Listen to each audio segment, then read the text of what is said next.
100% again. And I don't, what was going on during that time was fuzzy in my mind. I think even the next day. Did you have your survival radio? What? Did you have your survival radio? Yeah. Were you making any calls on that? And my call sign was letter 81. But my overall call sign was Kingfish. So I got on the radio and I heard airplanes, and and it's transmitting on Guard Channel, and I'm saying, this is the Kingfish, I'm on the ground, I'm okay. Evidently nobody heard that.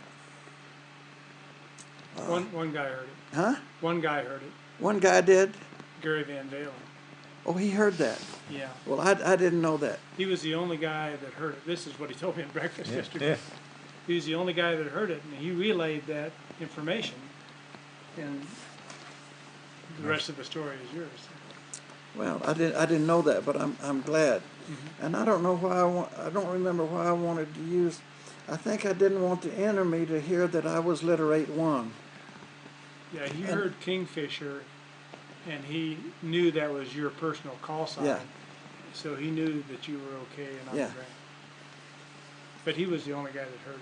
Well, the rule in combat, if you're missing in action for a certain number of hours, the law says you have to report it, and your next of kin has to be notified. But they didn't follow the rule. And when I was picked up the next day and taken back to Tuiwa, my boss was telling me that we notified your wife, but we didn't notify her until so many hours after the law says you're supposed to notify her. And I said, well, why didn't you? He said, because we knew you were coming back. I guess because, looking back now, Gary Van Valen must have said, I'm on the ground and I'm okay. So, but anyway, I have the telegram that my wife got.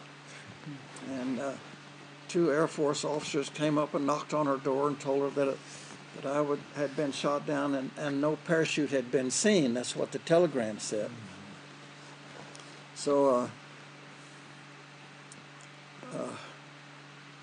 I'm writing another book now that's going to tell the story about what was happening that night with me.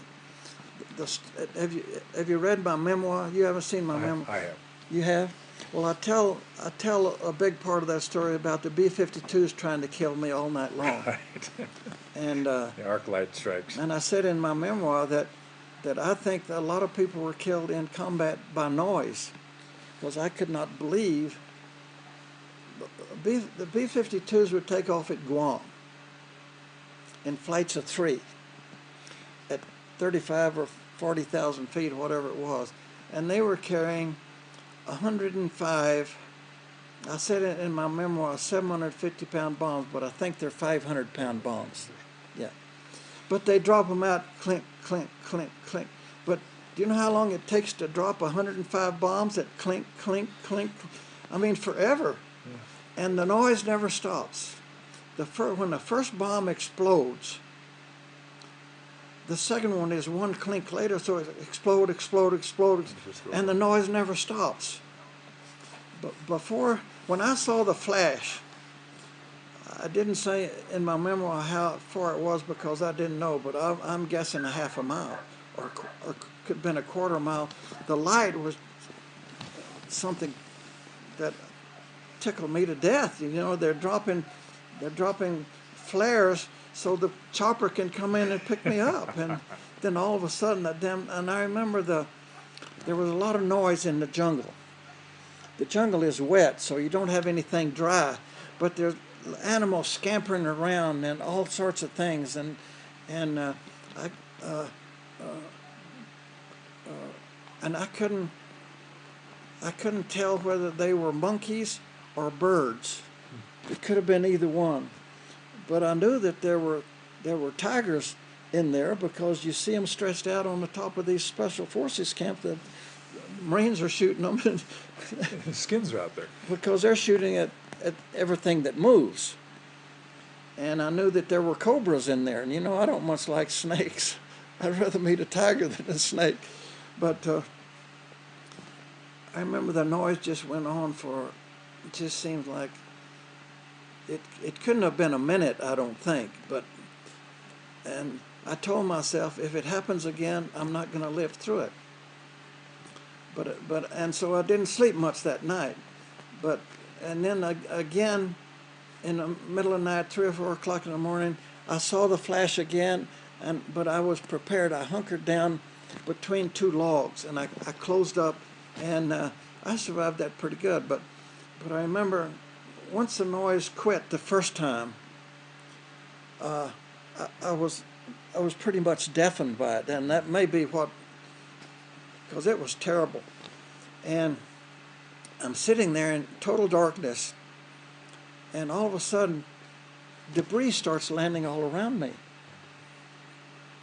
When you, I don't know whether you've thought about it or not, but when you drop a bomb from altitude, with an instant fuse, it goes into the ground vertical.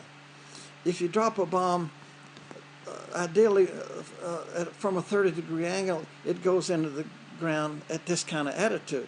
With a 0.025 delay fuse, it goes 25 thousandths of a second delay fuse, it goes down 25 feet in sand and starts up before it blows in 25 thousandths of a second. And so what happens, it just blows. So I'm sitting there about 5 minutes after the noise stops, and stuff's landing all around me. I picked up a little rock and put it in my pocket, and I said in my book, to remind me why you don't ever see generals on the front line. And Dan Druin, I don't know whether you ever heard of Dan Druin or not. He was 3 stars over there. He's a good friend of mine, lives over in Las Vegas now, but I told him that story. So the B-52s tried to kill me a couple of times, and I called them because I knew they were on guard channel, or supposed to be on guard channel, and I told them, I said, whoever's dropping bombs, whatever you're doing, stop it.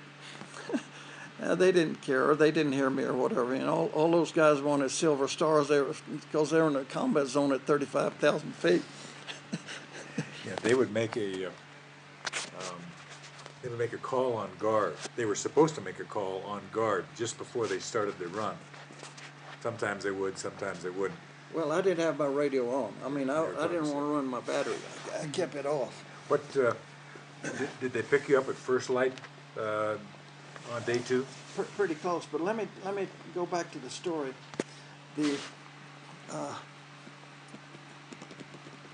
I figured that they were going to come look for me.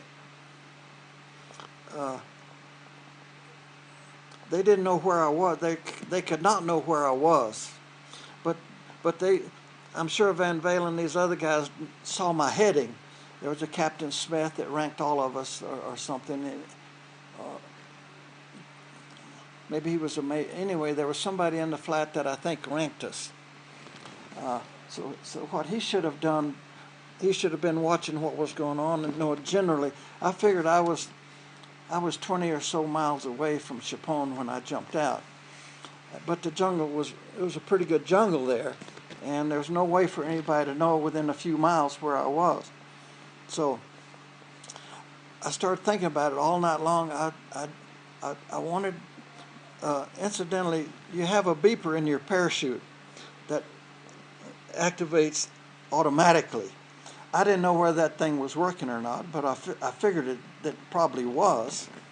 But my parachute was over there someplace, and I don't know whether that beeper's in the parachute or in the survival kit or what. But anyway, it doesn't matter. I figured that somebody the next morning would be coming after me. But I told myself, this is a pretty wild spot that I'm in. I could hear dogs barking, which means the Pathet Lao were looking for me. I knew the Pathet Lao didn't take prisoners because they had no prisoner war camps. So for a few hours, 2 or 3 or 4 hours, the decision was, am I going to walk out of here, or am I going to use my radio in the morning and try to get them to pick me up? and I was leaning toward walking out. There was a guy by the name of Jimmy Jones. Do you know that name? In survival school, they play his debriefing in about 1966 or something. He was a navigator. Jumped out. He was the only survivor. My story may not be accurate, but I think he was from New York. Didn't know anything about the outdoors. But he was by himself. There was no air rescue service. So here he is out there someplace. What's he going to do? He decided that if he was going to survive, he had to be Tarzan, king of the jungle. And he talked himself into that. I mean, so we heard those debriefing, and I was impressed with that. The jungle over there is not hot. It's not cold. There's fast running water everywhere. There's every log you turn over is nourishing food if you're willing to eat it. I mean, they're telling us today to start eating insects. I mean, it's nourishing food. And I figured that in a month or 6 weeks, I could make the South China Sea and not risk the lives of 6 or 8 guys that are going to come after me tomorrow. So, what am I going to do? I finally decided that it wasn't fair to my wife and 2 kids in Lubbock, Texas, them not knowing what's going on if I tried to walk out. But I was 38 years old. I graduated from the jungle survival school. I was in perfect health. I jogged up and down the beach. Everything was saying, go for it. What more challenge can a guy have in his life than that? And I could have talked everybody into it being a legitimate option on my part, even though it was a big lie. I could have gotten by with that. I had 2 pistols. I had a good knife, a Randall knife that I had made when I was on my way over there. And I finally decided it wasn't fair to my wife and 2 kids. And the next morning I got on the radio. I heard the putt-putt. Swisher, who was my forward air control the night before, was out looking for me at first light. And I heard his airplane, and I called him, and I told him who I was, and he didn't know where I was. They wanted me to pop smoke. And I said, no, I didn't want to pop smoke because that would reveal my position to everybody. But I could hear him, and I knew he was right here. I couldn't see him. But I said, which way are you headed? And he told me. And I said, well, I moved over about, I didn't know where I was going to where my parachute was or not, but there was a kind of an open area there where I could see the sky. And I saw his airplane. I said, roll into the left bank. And I said, I'll tell you when to roll out. So he rolled in the left bank. I said, okay, look down your wing. That's me on the rocks there waving my arms. And he said, okay, I got you in sight. I know where you are. And he must have written that down, the coordinates or something. He said, hang tight, I'll be back later. And he left. I remember telling myself, Jesus Christ. What's this guy doing? But it was about 30 minutes, I guess, and the damn sky was full of airplanes. There were 4 Sandys flying. What do they fly? A1s then. Huh? A1s. A1s, propeller-driven airplanes, and there were 4 of those, and they're shooting up the jungle all around where I was, and there was a C-130 at 15,000 feet. He was controlling the whole thing, and then 2 Jollies came in. The low Jolly was, the pilot was a Coast Guard guy, Lieutenant Colonel in the Coast Guard. I forget his name, but I have all their names. I wrote letters to all these guys. And the low Jolly came in, and I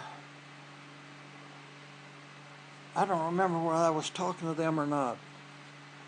But somehow they ascertained that I was okay on the ground. Otherwise, this Airman First Class Sully was going to come down on the cable and pick me up, and somehow I indicated to them, don't do that. Drop the jungle penetrator down, and they did that, dropped it through the trees. And the thing's clanking off. And I don't know whether you've ever seen one of those things or not, but it has 3 legs on it. You fold them out, you sit on 2 of them, and you strap yourself in with a seat belt. And then I think the rule was you jerked on a cable or something, which means I'm ready to go up, and they start pulling me up. But I'm going through the trees. I mean, I'm getting beat up pretty good. My problem, and there was a guy by the name of Sergeant something sitting in the helicopter with his hand on the guillotine. Yep. If I get hung up in a limb or a tree or something, he's going to wreck the chopper. Or if the chopper starts taking battle damage, he pulls the guillotine and lets me fall into the jungle. And I had that in my mind. If that happens, I'm going to grab a limb or something. I was bouncing off all kinds of stuff. And I remember I was doing this. I was kicking and I was moving with my hands, and all the while I was going up. And I remember telling myself, this is too slow. I want to go faster, you know. And I got up to the chopper, and this Airman First Class Bob Sully, I guess he grabs the cable, and there's a rocker arm that pulls the cable over to, you're about this far from the helicopter when you get to the top. He pulls the cable and over, and he says, I think he unstrapped me or something, but he says,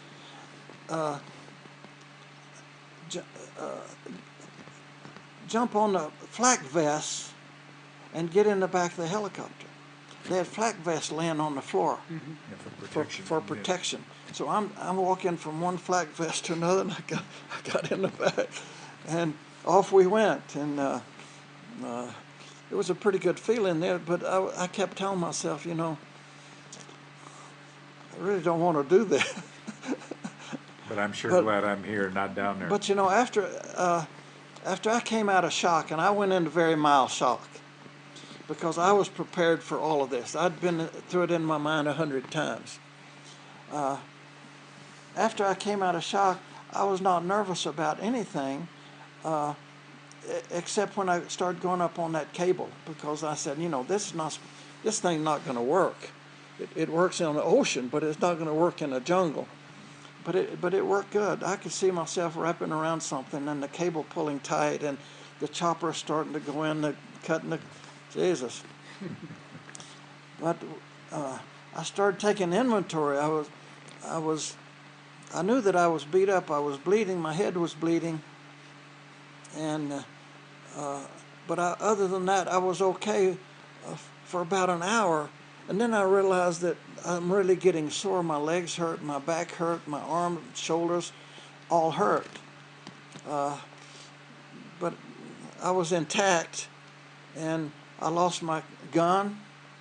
And that's terrible for those rescue people, because the rule is you give them your pistol. They hang it on the wall in briefing room as a gold star on their bathroom mirror, you know. But I didn't. I lost my gun. I lost my Minox camera. I lost a couple of other things just by hitting the trees. One of the things that I didn't lose was my damn hat that was in. I lost my gun camera film, but I kept the damn hat was still in my G-suit. And we got to Nakhon Phanom, Thailand, and I was a hero. You know why I was a hero? Because I was the 50th, but I kept the damn hat was still in my G-suit. And we got to Nakhon Phanom, Thailand, and I was a hero. You know why I was a hero? Because I was the 1,500th air crew to be rescued by the Air Rescue Service in Southeast Asia. There was a couple of generals there, one general that I know, Colonel Patillo. There were Buck- two Patillo brothers. Yeah, Both Buck- of them were colonels. I knew both of them. One of them was standing there, a brigadier general that I didn't know. I mean, they're all, and I didn't know what was going on, but they told me you're a big star because you happen to be the 1500th, and it was a big deal for their newsreels and stuff. And I said, okay. And Cuthbert Patillo became the wing commander of the 31st while I was there. Patillo. Yeah, one of the. Where was he Cuthbert. stationed? Was he stationed in Nakhon Phanom? When He why was he in at Nakhon Thailand and Phanom? came to Tuiwa to take over the wing job. They were Buck Well, and Cuthbert. Those are the two brothers. Well, so I spent the night, and the next day, some kind of big airplane was taking me back to Tuiwa. I think it was a C-130. It was? Probably. That's It could have been that Crown airplane for all I know. It could, because Crown actually moved to Tuiwa. You know, they were flying yeah. out it. They were flying out of Tuiwa. Well, anyway, we're climbing out, and somebody came to see me. You want to talk to your wife on the radio? I said, sure. So they passed me through Saigon.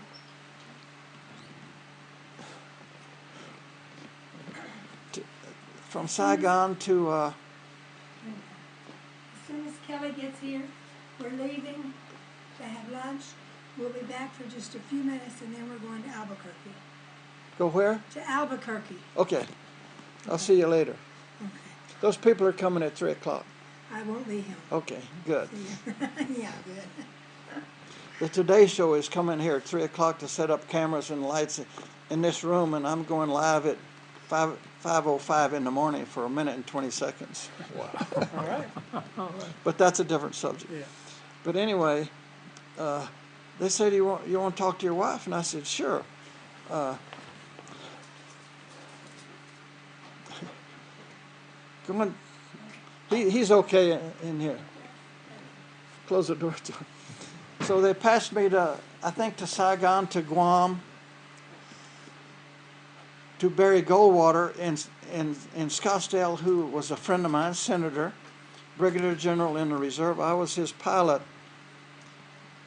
I was one of his pilots when I was flying a T-38 at Reese. Yeah. And he's telling me this story later. They passed to him. He was a, what do they call those? Ham radio operator, headed in his home on the side of the mountain in Scottsdale. Passed it to him to, I guess, my wife's telephone at home in Lubbock, Texas. So I'd say hello, and Saigon would say hello, and then Guam would say hello, and then Barry Goldwater would say over or something, and then Peggy would say hello. Hello, yep. So every time somebody said something, everybody had to patch it, over. throw a Everybody switch had and to- run it back and forth. So we didn't get anything done except that my wife knew that I was You were okay. okay. And so that was pretty funny. And then they debriefed me at Tuiwa when I got back. And I had that, I got a copy of that debriefing. I don't remember where I got it, but there were two intelligence people there debriefing me, and I told them the entire story, except not about deciding whether I was going to walk out or not. I've never told that story. My wife doesn't know the story, but she's going to read it in my book. But I had that little cassette, but I didn't convert it over to a disc until years later, and I lost probably over half of it, because those little cassettes don't last. But that's a mistake that I made, because I would like to give that to the Library of Congress. Yeah. But I've written 10 books, and I've sent the Library of Congress copies of that thing. And Bellington is that guy's name, the Librarian of Congress. I'm a trustee up at the Buffalo Bill Historical Center in Cody, Wyoming. Alan K. Simpson, United States Senator, is chairman of the board, and Dick Cheney, who Vice President of the United States, is on that, as a trustee also on that board. And we had a meeting in Washington, a board meeting, and Dick Cheney had a party for us at the Naval Observatory, which is where the Vice President lives up there, and he invited Bellington because Senator Simpson got Bellington his job as a Librarian of Congress. So, you know, all that politics came together there, and I'm talking to Bellington, and he said, "What are you interested in?" And I said, "I'm interested in Lewis and Clark and Thomas Jefferson." He knew I was interested in history. So he said, "Come to my office at 10 o'clock tomorrow." So I walked in there. He handed me, in a document protector, the first draft of the Declaration of Independence, written by Thomas Jefferson in ink, with pencil corrections in the margin, I think, by James Madison and John Adams, or a couple of guys making suggested changes. Jesus. And then he handed me the document that Meriwether Lewis wrote, requesting $5,000 from Congress to go up on the trip, and it was a one-page document, and he itemized what he was going to spend the $5,000 for. And Bellington told me that they had 25,000 Thomas Jefferson items and 10,000 letters. Because in those days they wrote. They have a computer that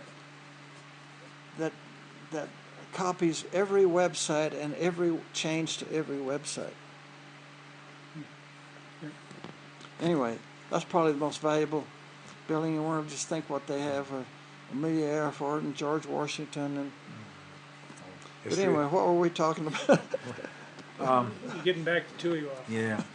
I got back to Tuiwa and debriefed, and I was shot down on my last mission.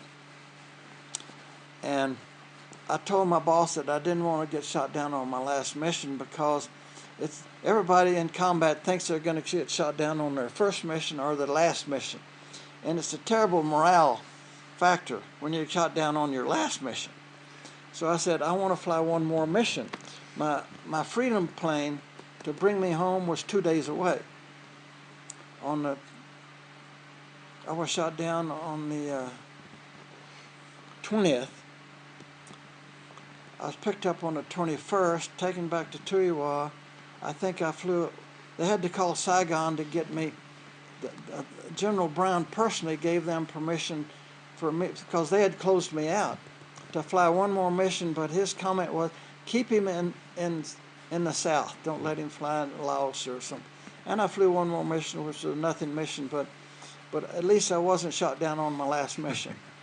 And I was shot down on the 20th, picked up on the 21st. I think I flew my last mission on the 22nd, and I walked in my house in Lubbock on Christmas Eve 2 days later. Pretty nice. Very nice. And I'm saying in my new book that I knew I made the right decision when I walked in my house and found my wife and 2 kids there. Well, is there anything else that you'd like to add, Forrest, before we close it out? What do you think? I'm out of words. You did wonderful. It was a marathon, but you Yeah, did well. yeah. Let me close it out with the trailer here. We have interviewed Forrest Fenn, born on the 22nd of August, 1930, serving in the U.S. Air Force, retired as a major. Today's date is the 26th of June, 2013, and we interviewed Forrest at his home in Santa Fe, New Mexico. And the interview was conducted by Gary Michaels and Roger Riggs for the Albuquerque Oasis Veterans History Project.